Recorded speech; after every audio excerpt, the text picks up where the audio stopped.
Hello and welcome back to Skynomics academy. आज class 10th का जो हम फाइनल अकाउंट्स कर रहे हैं उसका पार्ट 4 है। अभी तक हमने trading in part profit and loss दोनों सीख लिया है। अब हम मूव करेंगे प्रैक्टिकल क्वेश्चंस की तरफ और स्टार्ट करेंगे देखना कि बैलेंस शीट कैसे बनाते हैं।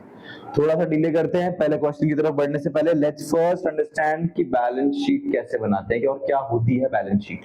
ठीक है, क्या बोला है मैंने कि बैलेंस शीट मतलब हम आ गए हैं अब लेवल 3 पे।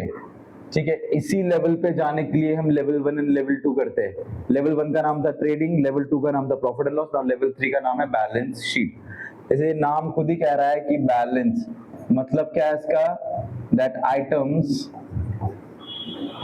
Put in it should balance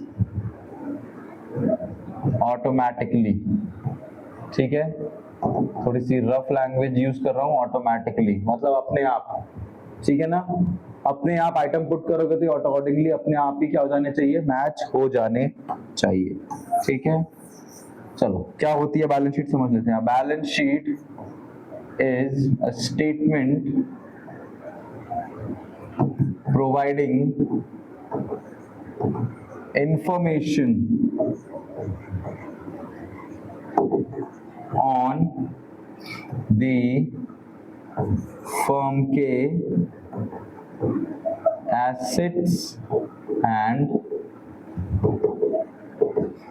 liabilities। ठीक है, एक स्टेटमेंट होती है जो प्रोवाइड करती है इंफॉर्मेशन अबाउट फर्म के एसेट और फर्म की लाइबिलिटीज के बारे में। ठीक है, क्या मतलब है, it should be balanced. Second मैंने क्या बोला, ये ऑटोमेटिकली बैलेंस भी हो जानी चाहिए। मतलब क्या है, मतलब मैं ये कहना चाह रहा हूं दैट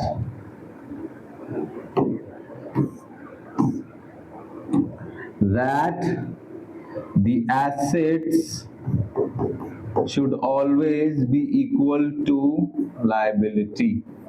इसका मतलब क्या है, you know what are assets. Assets का मतलब क्या होता है, ठीक है, एसेट्स का मतलब होता है आपका सामान। सामान का मतलब होता है थिंग्स और items which are helpful in doing the business. जो बिजनेस करने में हेल्प करते हैं उसे बोलते हैं एसेट्स। जैसे कि ये पेन मुझे हेल्प कर रहा है आपको पढ़ाने में, तो ये मेरे लिए क्या है, एक एसेट है। ठीक है, फॉर एग्जाम्पल ये पेन मेरे लिए क्या है, एक एसेट है। कितने का लिया होगा मैंने, भाई मैंने ये 100 रुपए का लिया है। ठीक है, कैसे लिया, अब क्वेश्चन उठता है कि लिया कैसे, अपने पैसों से लिया है कि उधार से लिया है।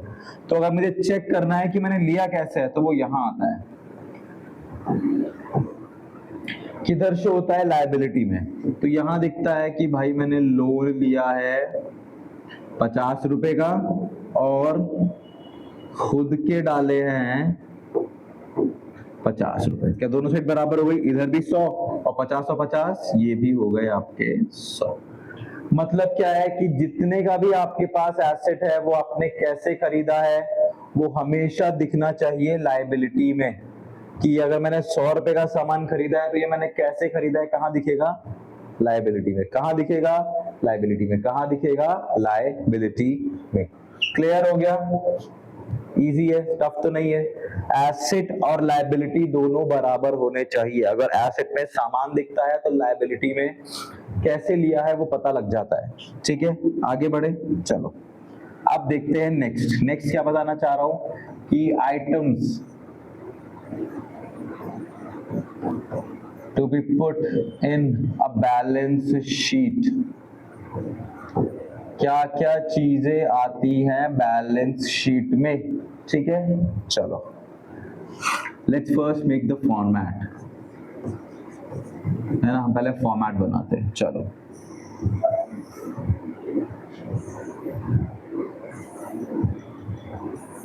This is the format, easy है, टफ नहीं है कुछ भी। This is a liability side, amount, this is the asset side, amount। हम बैलेंस शीट उल्टी बनाते हैं।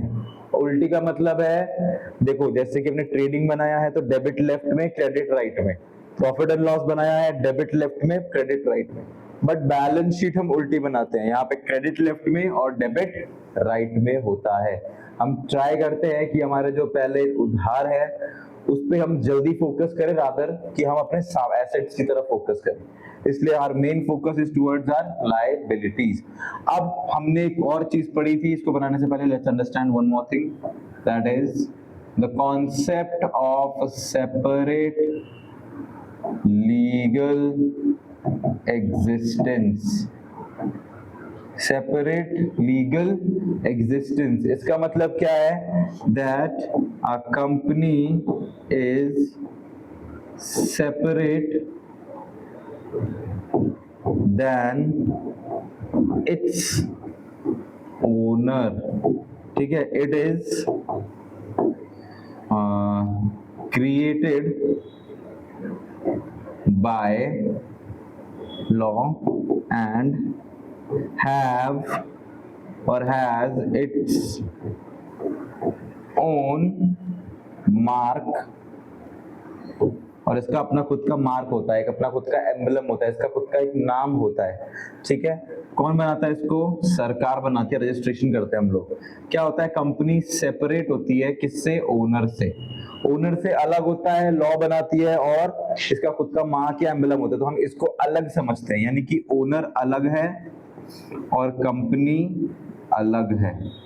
ठीक है, इसको भी आप इंसान लेके चलो कि ये भी एक इंसान है और ये भी एक इंसान है। अब इस इंसान ने इस इंसान को पैसे दिए, क्या दिए, ठीक है, तो ये इंसान के ऊपर क्या चढ़ गया, इस इंसान के ऊपर चढ़ गया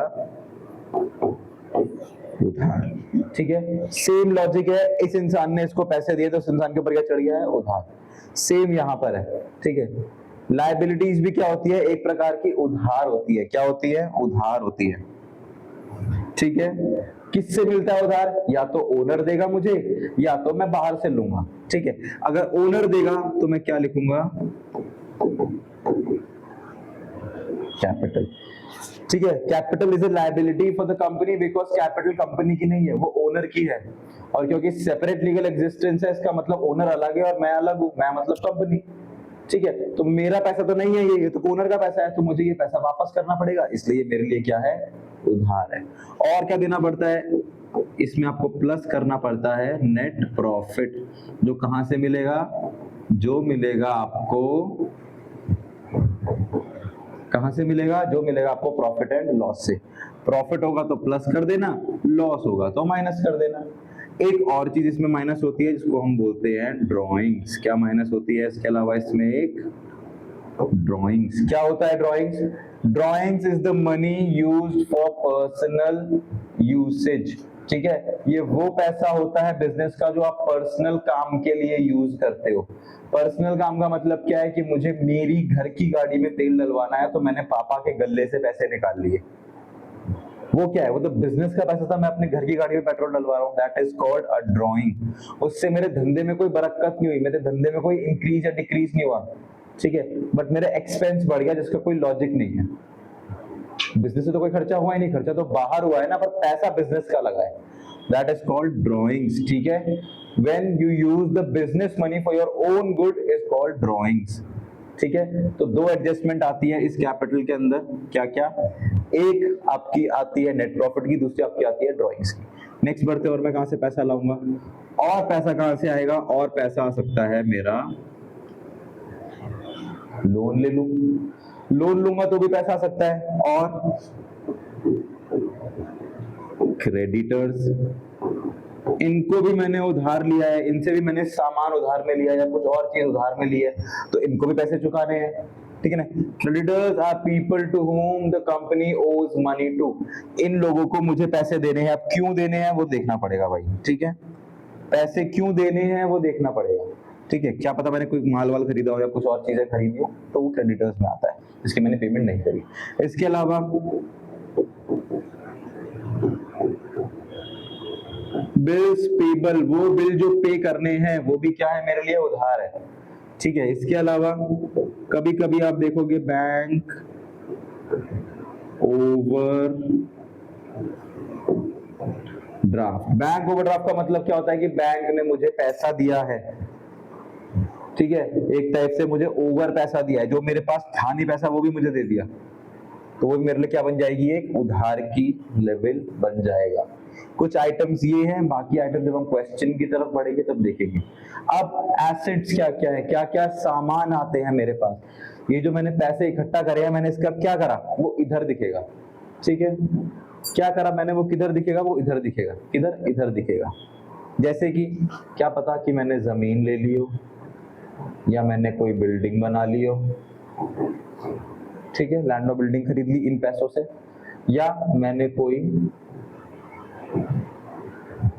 मशीन डाल दी हो, या कोई प्लांट लगा दिया हो। प्लांट का मतलब भी होता है एक इंडस्ट्री खोलना, प्लांट का मतलब पौधा नहीं होता है, इंडस्ट्री होता है, ठीक है। प्लांट एंड मशीनरी लगा दी हो। और क्या हो सकता है, क्या पता कुछ लोगों को भी मैंने पैसा उधार दे दिया हो, ठीक है। अगर आप लोगों को पैसा उधार दोगे, being a company, if you provide money to someone else, they become your debtors, ठीक है। नेक्स्ट बढ़ते हैं, और क्या हो सकता है, और हो सकता है आपका, हाँ ये देखो, ये बाहर लिखा रहता है तो ये दो जगह आता है, क्लोजिंग स्टॉक। पूरा यूज नहीं हुआ तो जो बच गया वो मेरे लिए एसेट है, अगले साल यूज हो जाएगा, ठीक है। और क्या हो सकता है, प्लांट एंड मशीनरी। इसके अलावा कैश, अगर मेरे पास गल्ले में पड़ा हुआ है तो कैश इन हैंड, अगर मेरे पास बैंक में पड़ा हुआ है तो कैश एट बैंक। इसके अलावा सर फर्नीचर भी तो हो सकता है, और सर फिक्सचर भी तो हो सकते हैं। तो ये कुछ सामान है जो कि एसेट बनाते हैं। और मैंने अभी आपको क्या बोला था, मैंने बोला ये था कि टोटल, तो ये क्या हो जाएगा, liability, this is called total liability, बिलिटी should always be equal to आपका टोटल एसेट्स। यानी कि अगर इस जगह ये सारा 10 लाख का है तो 10 लाख का सामान आया कहां से, इसका टोटल भी 10 लाख रुपए ही होना चाहिए। अंडरस्टूड? इजी है, समझने में टफ तो नहीं है, ठीक है। आगे बढ़े, देखें आगे क्या है क्वेश्चन में। चलो, ये है आपका format for the balance sheet. ये कुछ आइटम्स आते हैं, एडजस्टमेंट के नाम पे आपके पास बस ये चीजें हैं, यही एडजस्टमेंट करनी है, बाकी सिर्फ आपको आइटम उठाने हैं, क्रेडिट वाले क्रेडिट में डालना, डेबिट वाले डेबिट में डालना, ठीक है। करने का तरीका अब हम शुरू करते हैं, मूव ऑन करते हैं टुवर्ड्स द क्वेश्चन, और स्टार्ट करते हैं मार्क करना। अब हम तीनों चीज बना के देखेंगे और समझेंगे कैसे बनती है trading, profit and loss and balance sheet. चलो, ठीक है, चलो, this is the question. I hope आपको क्लियरली दिख रहा होगा। ऐसे आपको फॉर्मेट आएगा, and this would be for your 10 mark. कितने मार्क के लिए आ सकता है ये, 10 मार्क के लिए आ सकता है। कितने मार्क के लिए आ सकता है, 10 मार्क के लिए आ सकता है, ठीक है। चलो मार्क करना शुरू करें। पहला क्या लिखा हुआ है, 10% loan on mortgage of premises.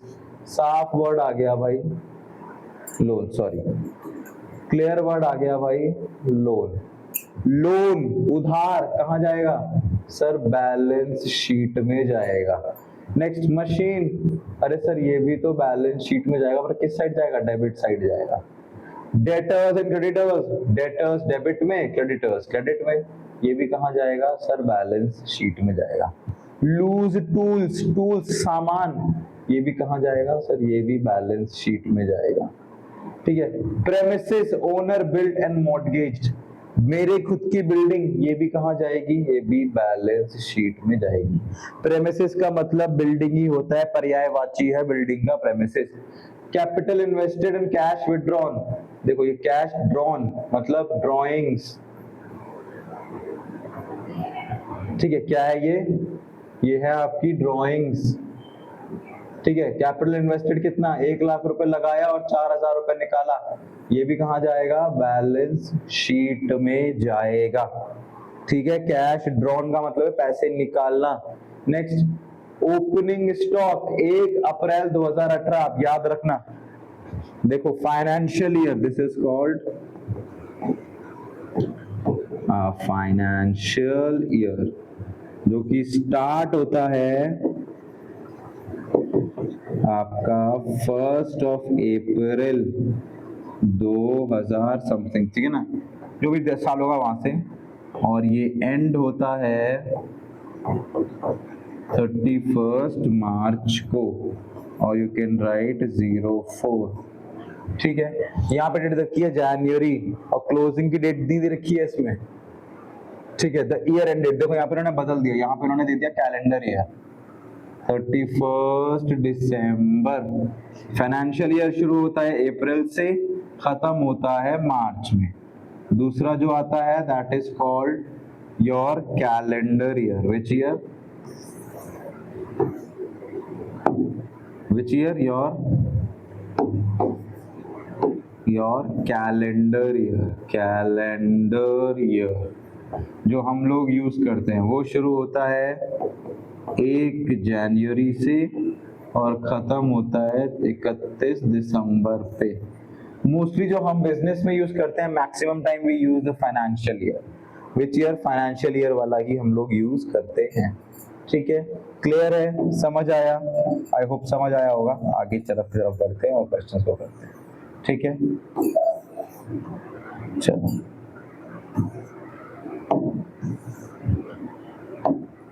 चलो 10 मार्क्स। ठीक है, आगे बढ़े।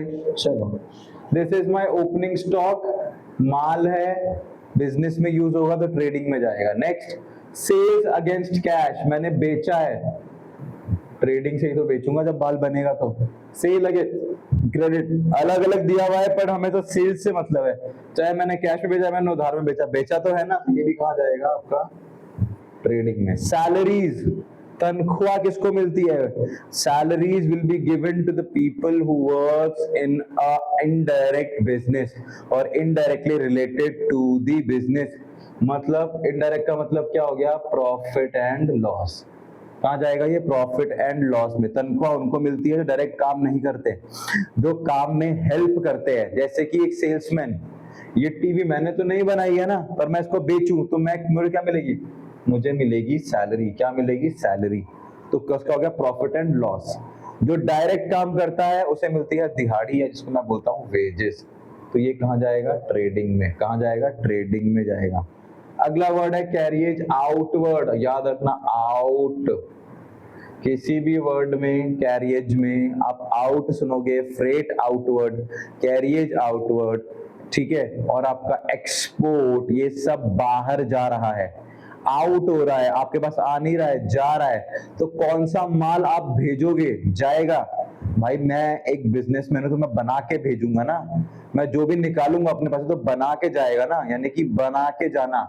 मतलब ये कहां से आउट होगा? हमेशा प्रॉफिट एंड लॉस से। ठीक है, जब आएगा तो कच्चा माल आएगा, कच्चा माल मैं फैक्ट्री में रखूंगा ना अपनी। Inward, freight inward, carriage inward आएगा तो हम टी में डालेंगे। कच्चा माल हमेशा फैक्ट्री जाएगा, बना बनाया माल हमेशा फैक्ट्री से बाहर जाएगा, that is profit and loss. ठीक है, समझ आया आप लोगों को? क्लियर है? आगे बढ़े। Next is your bad debts. What is bad debts? मेरा नुकसान, वो नुकसान जो डायरेक्टली नहीं हुआ है पर हुआ है, that is called bad debt. तो ये भी कहां जाएगा? प्रॉफिट एंड लॉस में।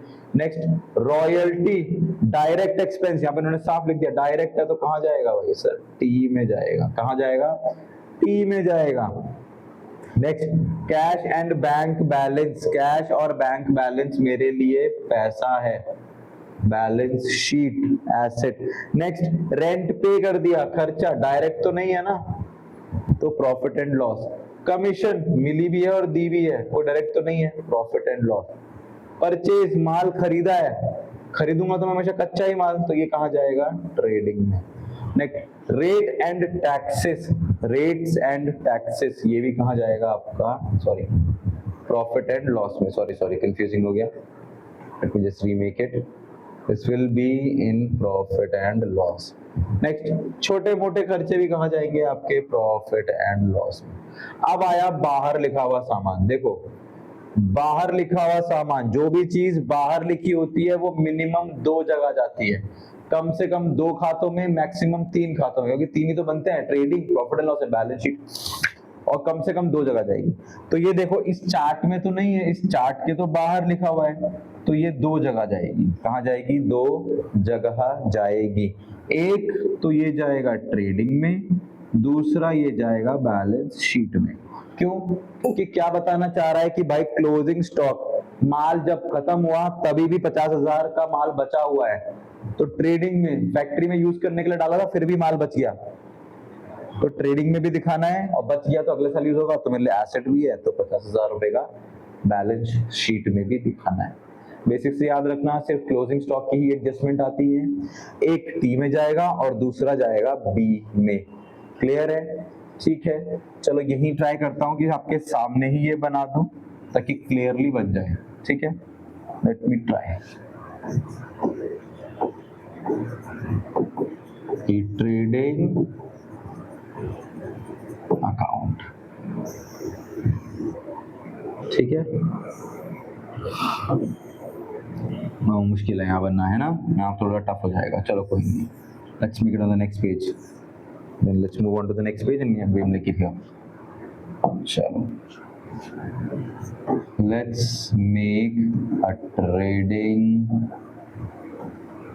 अकाउंट, ठीक है,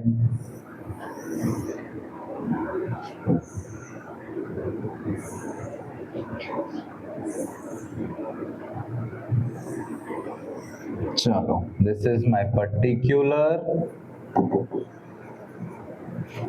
this is your amount, this is again particular and amount। मैंने बताया था ये साइड होती है क्रेडिट साइड और ये साइड होती है आपकी डेबिट साइड। बस आपको आइटम ढूंढने हैं टी के और पुट करने हैं। चलो देखते हैं क्या क्या आइटम टी के है। टी कहाँ लिखा हुआ है? T T T T T sir ये लिखा हुआ है टी, कितना है? 18,000। तो चलो लिख देते हैं, क्या लिखेंगे? ये वाला घर शुरू होता है 2 से, ये वाला घर शुरू होता है बाय से, तो 2 ओपनिंग स्टॉक कितना लिखा हुआ है? 18,000। Can I use the white? Let me use the white thing. चलो नेक्स्ट, नेक्स्ट टीम है सेल्स अगेंस्ट कैश। चलो यहाँ पर भी समझ लो आप मैं क्या कहना चाह रहा है। मुझे चाहिए टोटल सेल्स, टोटल सेल चाहिए। अब वो 2 जगह से आती है, या तो मैंने माल बेचा है नकद में, या तो मैंने माल बेचा है उधार में। किसमें? उधार में। नकद में बेचा है और उधार में बेचा है, बेचा तो है, लेट्स चेक। ठीक है, ठीक है, चलो 48,000 का तो मैंने कैश में बेचा है और उधार में बेचा है 72,000 का, 72,000 रुपए का माल मैंने उधार में बेच दिया। तो टोटल सेल कितनी हुई सर? 0 0 0 8 2 10 7 4 11, 7 के बाद 8 9 10 11 और 1 12, यानी कि 1,20,000 का माल मैंने मोटा मोटा बेचा है। कितने का माल है? 1,20,000। तो मैं यहाँ क्या कितना लिखूंगा? Bye sales 1,20,000। चेक कर लो, देखो क्रेडिट में लिखा हुआ, सेल्स किधर है? दोनों चीजें क्रेडिट में है, तो मैंने लिखा भी किधर है? क्रेडिट में लिखा है। नेक्स्ट हमारे पास क्या है? टी में वेजेस कितनी लिखी हुई है? 4,000। किस साइड? Debit side. तो मैं कॉपी कर दूंगा, ठीक है, यहाँ लिखूंगा मैं टू वेजेस, कितनी थी? आई थिंक 4,000 थी, राइट? वेजेस 4,000, तो मैं यहाँ लिख दूंगा 4,000। चलो अगला देखते हैं। और कोई टी है यहाँ पे? टी टी टी, हाँ ये रॉयल्टी है ना, कितनी है? 3,000 और खर्चा है, डेबिट में है, ठीक है। तो टू रॉयल्टी कितना खर्चा है? 3,000। नेक्स्ट देखते हैं इसके अलावा टी, ये रहा परचेज, ठीक है ना, एंड रिटर्न्स भी हैं, कैश और क्रेडिट। कितना परचेज करा है मैंने? 66,000 का मैंने परचेज करा है। यहां लिख दो 2 purchase 66,000 minus purchase return 6,000। Sir ये क्या करा आपने? ये क्या करा? ये देखो, जरूरी थोड़ी ना है कि जो मैं माल खरीदूं वो सारा का सारा सही माल हो, परफेक्ट माल हो, बेस्ट माल हो, एक भी चीज खराब ना हो। ऐसा तो कभी होता ही नहीं। अगर आप भी कल को घर में अगर सब्जी आती है आपके घर में, तो आपको पता है कुछ ना कुछ पक्का खराब निकलता है। पापा या मम्मी हमेशा बोलते हैं, अगर आप फ्रूट्स लेके आओगे तो ये केला सड़ा हुआ है, क्या लाया भाई, तू देख के नहीं लाया। ऐसे घर वाले बोलते हैं, ये क्या लाया तू, अमरूद में कीड़े लगे हुए, ये क्या लाया है तू, ठीक है। मतलब कोई भी चीज 100% परफेक्ट हो ऐसा पॉसिबल कभी कभार नहीं होता है।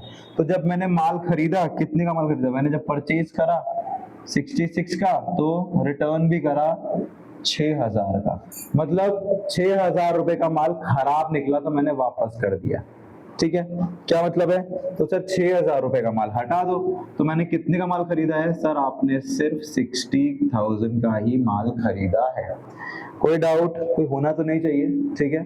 नेक्स्ट ये भी हो गया। अब बचा है क्लोजिंग स्टॉक, कि सब कुछ कर लिया, नया माल मंगा लिया, सब कुछ कर लिया, बट एंड में भी माल सारा नहीं बिका और कुछ बच गया। कितने का? 50 का ही है ना, 50,000 का माल बच गया। अब हमें चेक ये करना है लेवल 1 पे कि मुझे फायदा हुआ है कि नुकसान, मेरी इनकम ज्यादा है कि मेरे खर्चे ज्यादा है, ये मुझे चेक करना है। चेक कैसे करेंगे? टोटल कर लेते हैं, किस साइड की वैल्यू ज्यादा है। जिस भी साइड की वैल्यू ज्यादा होती है मैं वही साइड दोनों में लिख देता हूं। यहां पे लिख देता हूं इक्वल, यहां पर भी कर देता हूं इक्वल। देखते हैं यहाँ कितना है, 1,20,000 और 50, 50, 60, 70, 1,70,000। इधर तो हो ही नहीं सकता 1,70,000, 60 और 10, 78, 78 और 7, 7, 8 और 7, 16, 86 समथिंग हो रहा है। यहाँ तो 1 लाख है, 1,70,000। तो यहाँ पे कितना है? 1,70,000 इसकी वैल्यू बड़ी है, यहाँ पर भी कितना आना चाहिए फिर? 1,70,000। मतलब मेरी इनकम ज्यादा है और मेरे खर्चे कम है, तो मुझे क्या हुआ है? तो मुझे हुआ है ग्रॉस प्रॉफिट। वो कैसे निकालते हैं? वो निकलता है बैलेंस करके। कैसे निकलेगा? बैलेंस करके। 170 होना चाहिए, है कितना? 60 प्लस, चलो मैं मैच नहीं कर लेता हूँ, 60,000 प्लस 18,000 प्लस 4,000 और प्लस 3,000, ठीक है। 0 0 0 8 8 क्या 9 10 11 12 13 14 15, कितना हो गया यहाँ पे? 15 6 7 और 1 8, 85। कितना है? 85,000, ठीक है ना। कितना है? 85,000। होना कितना चाहिए? 1,70,000। कितना बच गया वो भी चेक कर लेते हैं। कैसे चेक करेंगे? वो हम ऐसे चेक करेंगे, रुको। ये रफ वर्क है, मैं यहाँ लिख देता हूँ, ठीक है। नेक्स्ट, अब चेक कैसे करना है, चेक करने का तरीका भी देख लेते हैं। चलो चेक कैसे करेंगे? Sir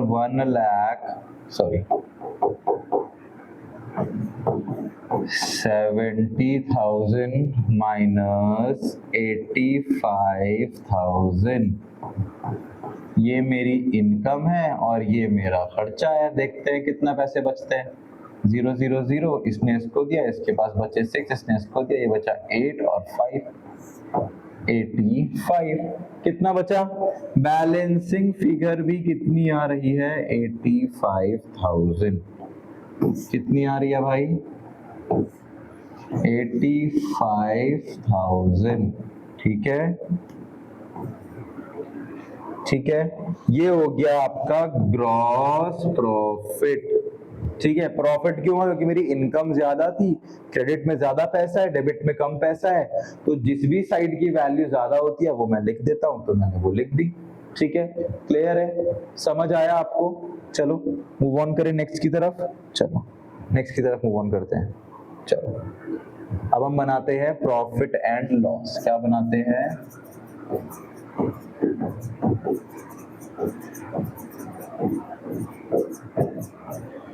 profit and loss account. ठीक है,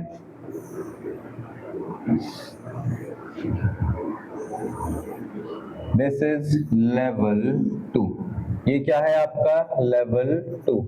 फॉर्मेट बिल्कुल सेम, पर्टिकुलर अमाउंट वापस से आपका same, particular amount. This is your credit side and this is your debit side. ठीक है, शुरू करें। बट हमें पता है लेवल 1 कंप्लीट हो चुका है, लेवल 2 शुरू करने के लिए लेवल 1 का कुछ तो लाना पड़ेगा तभी शुरू होगा। तो जब मैंने देखा कि लेवल 1 में क्या है, लेवल 1 से मैंने जीता है ग्रॉस प्रॉफिट, तो वो कहाँ जाएगा? लेवल 2 में जाएगा, लेवल 2 में जाएगा। यही चीज कहाँ ट्रांसफर होगी? अब लेवल 2 में ट्रांसफर होगी। किधर आएगी? वो इस साइड आएगी, बाय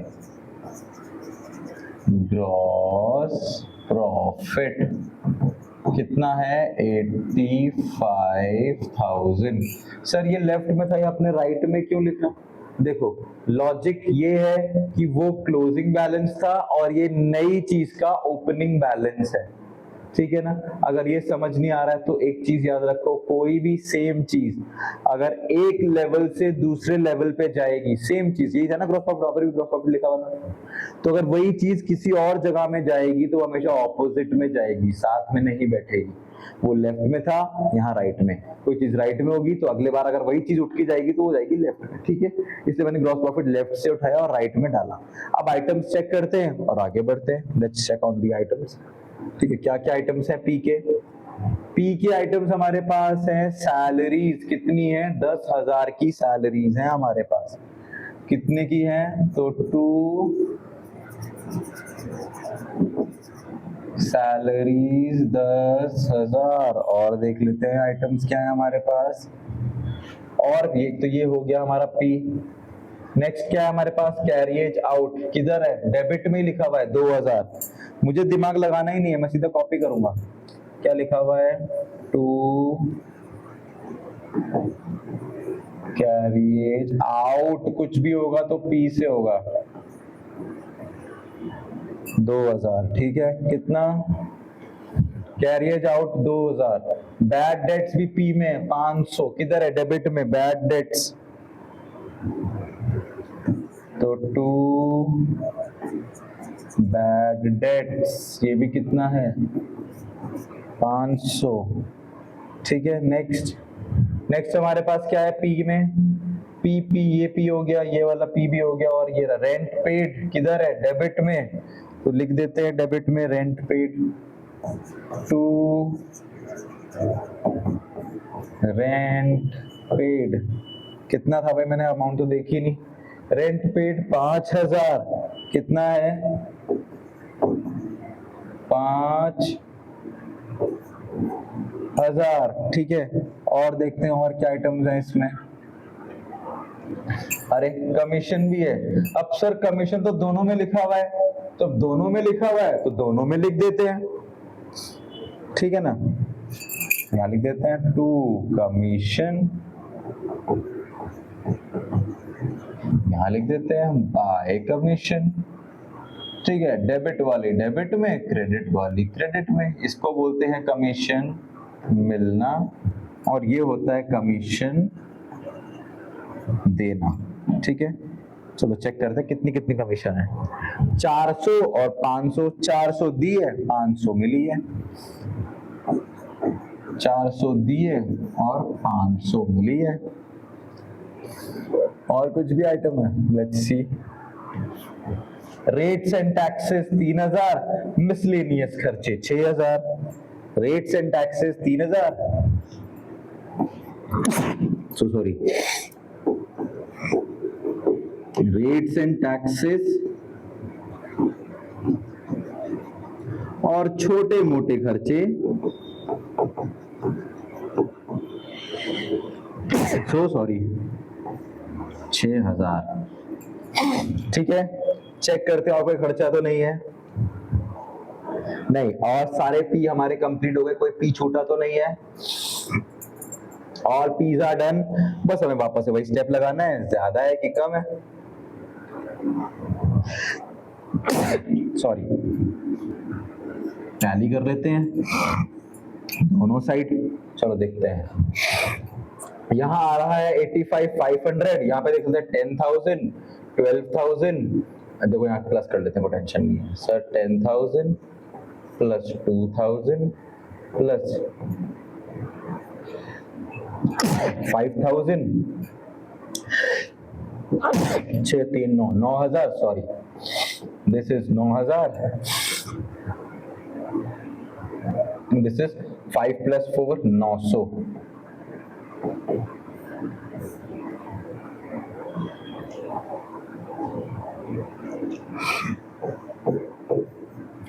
नाइन 10 11 12 13 14 15 16, ये तो 26,900 ही है। इधर तो साफ दिख रहा है कि दिस इज 85, ये ज्यादा है, तो यहाँ पर भी कितना लिखेंगे हम, 85,500। अब क्या करना पड़ेगा, यहाँ पे करना पड़ेगा बैलेंस, यहाँ लिखेंगे टू नेट प्रॉफिट, जो कि कैसे निकलेगा, बैलेंस करके। चलो बैलेंस कर लेते हैं, ठीक है।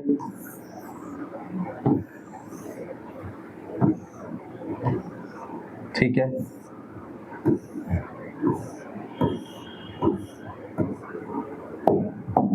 ठीक है, बैलेंस कर लेते हैं। कैसे करेंगे बैलेंस, बैलेंस ऐसे करेंगे हम लोग कि 85,500 माइनस